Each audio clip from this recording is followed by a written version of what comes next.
बिस्मिल्लाहिर्रहमानिर्रहीम सल्लल्लाहु ताला अला मुहम्मद व अला आलिहि व सहबिहि व बारिक वसल्लम। स्टूडेंट्स, आज हम एडवांस अकाउंटिंग बीकॉम पार्ट 2 उसके सिलेबस से मुतल्लिक जो है वो बात करेंगे। उसका सिलेबस देखने में तो बहुत ज़्यादा लेंथी है और पेपर की जो प्रेडिक्शन है वो भी उस तरह से नहीं की जा सकती जिस तरह से बीकॉम पार्ट 1 में की जा सकती है। तो उस हवाले से आज चंद एक इम्पॉर्टेंट चीज़ें देखेंगे कि इसको हम कंसाइज किस तरह से कर सकते हैं, अपने सिलेबस को रिड्यूस करके तो हम किस तरह से अच्छी तैयारी करके ज़्यादा मार्क्स जो है वो ले सकते हैं। सबसे पहले स्टूडेंट्स, आपके पेपर की बात करूं तो आपके बुक के टोटल जो है वो 2 हिस्से हैं।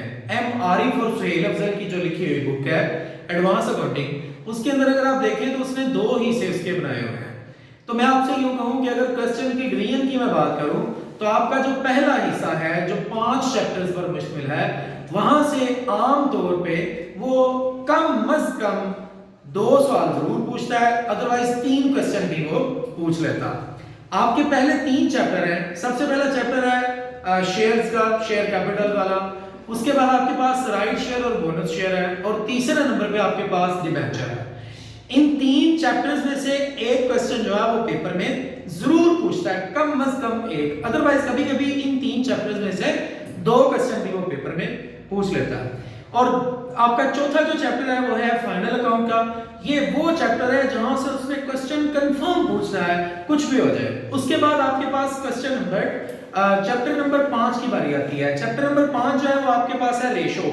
रेशो एक बहुत वो टॉपिक है जो एडवांस आपके फाइनल अकाउंटिंग के फाइनल अकाउंट के बाद जो है वो सबसे ज्यादा अहमियत का हामिल है। लेकिन कभी कभार वो स्टूडेंट को सेटबैक करने के लिए ये चैप्टर भी छोड़ दिया करता है। बहरहाल मैं अपनी बात को अगर थोड़ा समराइज करूं, अभी तक जो डिस्कशन हुई वो ये है कि पहले 5 चैप्टर में से मिनिमम 2 क्वेश्चन, अदरवाइज 3 क्वेश्चन जो है वो पेपर में पूछेगा। इसके बाद अगर बात करें चैप्टर नंबर 7 की, आपके पास ब्रांच अकाउंटिंग है, वहां से एक क्वेश्चन वो पेपर में पूछता है। चैप्टर नंबर 9 कॉन्ट्रैक्ट अकाउंट है, वहां से वो एक क्वेश्चन जरूर पेपर में पूछता है। और चैप्टर नंबर 10 हमारे पास है हायर परचेज का, वहां से भी वो एक क्वेश्चन पेपर में पूछता है। बाकी हमारे पास जो ऑप्शनल एक चैप्टर बचता है वो है कंसाइनमेंट अकाउंट। कंसाइनमेंट अकाउंट को वो कभी कभार जो है वो मिस भी करता है, इसलिए जब आप अपने पेपर की तैयारी करें तो आप जो है वो सबसे पहले जो मैंने चैप्टर बताए हैं इनको तैयार करें और उसके बाद जो है वो चैप्टर नंबर 8 कंसाइनमेंट अकाउंट और चैप्टर नंबर 6 डिपार्टमेंटल अकाउंट जो है वो उसको तैयार करें।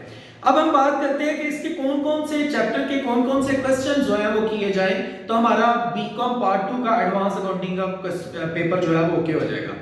तो उसमें स्टूडेंट्स आपके पास चैप्टर नंबर जो 1 है उसको ज्यादा अहमियत नहीं दी जाती, अलबत्ता शेयर्स के इशुएंस से रेलेवेंट अगर आपको कॉन्सेप्ट सीखना है तो आप उस चैप्टर के 2 से 3 क्वेश्चन जो हैं वो कर लें। और वो 2 से 3 क्वेश्चन कौन से हैं वो मैं अगर आपसे शेयर करूं तो आपके पास स्टूडेंट्स चैप्टर नंबर 1 के यूं कहें कि क्वेश्चन नंबर 3 और क्वेश्चन नंबर 6 और 7, ये 3 क्वेश्चन है जिनको अगर आप कर लेंगे तो आपका ये चैप्टर जो है वो ओके हो जाएगा। इसके बाद चैप्टर नंबर जो 2 है जो हमारे पास है issuance of bonus share and right share, इसके अंदर आपको सिर्फ 5 क्वेश्चन करने की जरूरत है।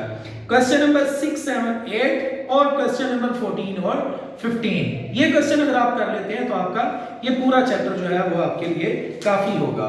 इसके बाद चैप्टर नंबर 3 आपके पास है डिबेंचर, बॉन्ड्स एंड TFC।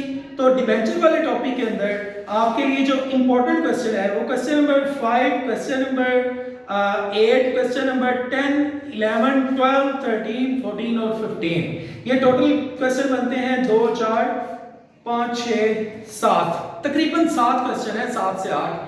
अगर आप ये चैप्टर नंबर 3 के कर लेते हैं तो आपके लिए काफी होगा। मैं दोबारा रिपीट कर देता हूं, क्वेश्चन नंबर 3 के जो हमने क्वेश्चन करने हैं वो है question number 5, question number 8, question number 11, 12, 13, 14 और 15, ये आपके लिए काफी होंगे। उसके बाद आपके पास फाइनल अकाउंट है। फाइनल अकाउंट के अगर आप पहले क्वेश्चन नंबर 4 से लेके क्वेश्चन नंबर 4 से क्वेश्चन नंबर 15 तक जो है वो कर लेते हैं तो आपके लिए एडवांस अकाउंटिंग का जो फाइनल अकाउंट है वो काफी होगा। उसके बाद स्टूडेंट्स आपके पास चैप्टर नंबर 5 है रेशो एनालिसिस।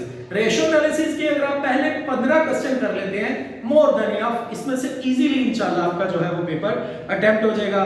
क्वेश्चन नंबर, उसके बाद चैप्टर नंबर 7 आपके पास है ब्रांच अकाउंट, उसके आप 11 क्वेश्चन कम से कम जरूर करें पहले, इंशाल्लाह वहां से आपका एक क्वेश्चन जो है वो पेपर में आ जाएगा। उसके बाद चैप्टर नंबर 9 है आपके पास कॉन्ट्रैक्ट, तो कॉन्ट्रैक्ट के भी अगर आप पहले 11 क्वेश्चन कर लेते हैं, मोर देन इनफ। उसके बाद चैप्टर नंबर 10 है आपके पास हायर परचेज, तो उसका भी अगर आप क्वेश्चन नंबर 1 से 10 तक कर लेते हैं तो वो भी आपके लिए काफी है। क्वेश्चन नंबर 11 ऑप्शनल है, वो कर ले तो बेहतर है। और इसके बाद आपके पास बचता है चैप्टर नंबर 8 जो कि कंसाइनमेंट अकाउंट है, तो कंसाइनमेंट अकाउंट के दो टॉपिक जरूर करें, एक आपके पास है नॉर्मल लॉस वाला क्वेश्चन और एक एबनॉर्मल लॉस वाला, उसको आप अच्छे तरीके से तैयार कर लें, उम्मीद है इंशाल्लाह उसमें से आपका पेपर जो है वो आ जाएगा इंशाल्लाह। अनकरीब मैं आपके कॉस्ट अकाउंटिंग से रेलेवेंट इंपॉर्टेंट चैप्टर और इंपॉर्टेंट क्वेश्चंस की भी वीडियो अपलोड करूंगा, जुड़े रहिए आफ्ताब अतारी ऑफिशियल के साथ।